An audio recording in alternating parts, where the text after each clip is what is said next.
Following on from market structure and supply and demand, we're now going to talk about efficient pricing and inefficient pricing. So in the market, we have two forms of price action. We have efficient price action and we have inefficient price action. In line with the supply and demand and market structure we just spoke about, efficient pricing is when the market comes back to retest the supply or demand areas at the bottoms or the tops of the movements, depending on which way the market's moving. So in an uptrend, an efficient uptrend would look like this, where we get a burst to the upside, then a pullback all the way down to retest the demand zone, then a pushback up, and then a pullback to retest the demand zone once again, refilling all of the imbalance that's left open by price. So this is what we call efficient pricing. And inefficient pricing is where we get a large push to the upside, and then we fail to actually retest that region. So what that actually does is leave open some inefficient pricing. In this region. And then if we do it again, we then have another inefficiency until the market comes back through and retests that demand zone. So then we would have efficient pricing here. If we did come all the way back down into this region, we would then have efficient pricing and we could continue the trend. So these inefficiencies cause something that we call an imbalance. When we get a large drive to the upside and then the market fails to come and retest, this actually leaves open a price imbalance. And what this can do is provide us great entries for trades and also targets for trades. So imbalances are a big part of my day-to-day trading strategy, and I do use them in every single trade I take within the system that I use. So as we can see, a large bullish move up and then a new higher low in the market will generally actually be pushed back through and refilled via this imbalance. We'll normally push back through that imbalance to retest the demand zone to form efficient pricing. Okay, so while we're trading up here, we are inefficient. But if we then come back down, trade into this point, pricing is then made efficient. And this generally will happen 9 times out of 10. So imbalances are used for trade targets and also for securing pinpoint entry zones. What we're going to do now is head over to the chart, bring the market structure, supply and demand, and imbalances together to show you how we put it into action. So taking a look at GBP/JPY, straight away we can see a large imbalance left open by this big push up in price. So this impulsive move has actually left an imbalance, which I'm going to mark with IMB. So this is inefficient pricing. Okay, we have inefficient pricing leading us down into this area. So if we pair that with the market structure real quick, we can see this market is in an uptrend. So if we were to grab our arrow tool just to plot out the break of structure, we can see then that this is a new higher high, and we can expect the trend to continue so long as it comes and maintains this higher low. Okay, but what we do have now is an imbalance, which tells us that the market is very likely to come down through here before it goes to the upside. So this can do two things. This can first of all stop us from buying too early. We don't want to buy from here because we know we've got a big imbalance below.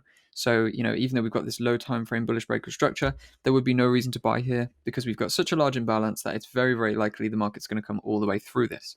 So that's the first pointer, the first way we use imbalances. It's going to stop a lot of losses.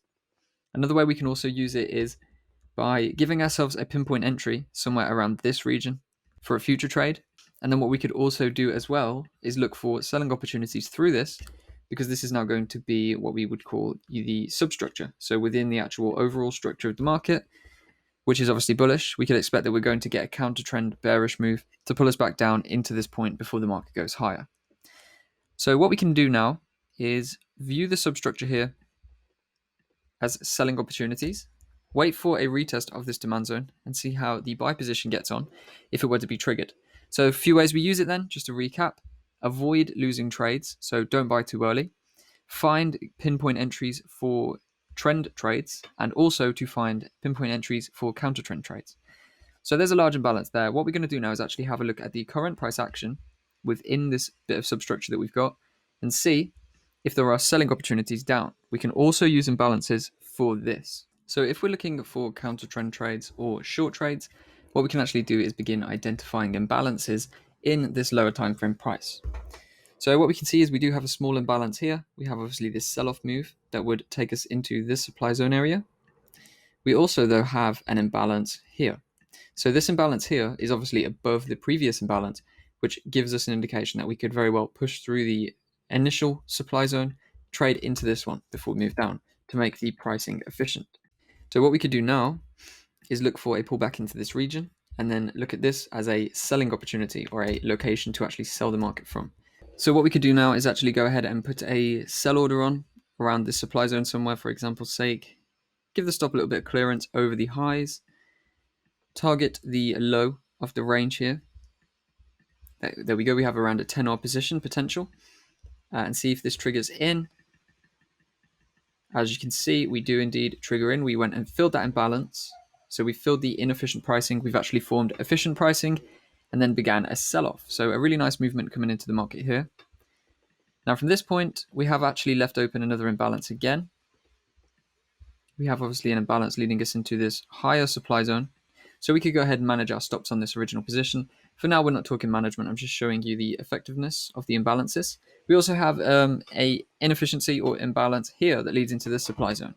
So in these areas, we potentially, see if we do get a reversal and then maybe sell into it, or if we push above, and then we're likely to trade into the top imbalance instead. So as you can see, we've gone and traded into that top imbalance now. And if the market comes down, yep, the market is indeed coming down. So if we just neaten this up a bit, you will see that if we'd have entered from this other position, obviously we would have been refining it. We could now have two profitable positions running on GBP/JPY on the short side. If we now allow the market to play out, let's see if we do get tapped in to our target area on these trades. Market making a slow move down, and then it does indeed push into that demand zone we spoke about earlier. So if we just neaten this up a little bit, we will now see that both of these positions succeeded for, let's call it 9.5R on both. So that's a potential 19% profit there. And then we trade into the demand zone, fill that imbalance, which actually gives us then efficient pricing in line with the trend. Okay. And then we get a large bullish move to the upside, which not sure if it will play it all the way out, but it will indeed give us an opportunity to actually catch quite a lot of pips and quite a lot of profit on the way up. At this point already, we are looking at around another 6% there. So there's a potential 25% just through this trading range, okay, by selling down using the imbalances for entries, alongside obviously the market structure and the supply and demand. And then another buy zone offering up to 6% profit to the upside, potentially more as well, just by using the imbalance down here as an entry point. Okay, so every time we get these imbalances or inefficiencies, you can see that they are generally fulfilled. Now, just a quick example of where we are here. We had a large bullish drive up. What did this do? It left open an imbalance. The market then came down to trade into the demand zone at the bottom of the imbalance, then ran up again. When we ran up again, we formed another imbalance, and then the market came down and filled into this demand zone to then begin moving to the upside once again. So as you can see, the inefficiencies are continually fulfilled in the market, and this is actually efficient price action here, as opposed to what we had on this initial run. When we get the inefficient pricing, we can expect it's going to become efficient and actually look for a short opportunity within the top regions of price up there. So that's just a nice example of inefficiency and imbalance, and this is how we use it. It's used in conjunction with supply and demand and market structure to find pinpoint regions to buy from. Now, to recap again, it keeps us out of losses because it stops us from buying too early. It allows us to find pinpoint buying or selling opportunities in line with the overall trend. For example, like this large imbalance gave us a great buy zone down here. And then it allows us counter trend opportunities, because when we see a high time frame trending imbalance, we can actually then use the substructure or the counter trend movements back down through the imbalance to actually profit from.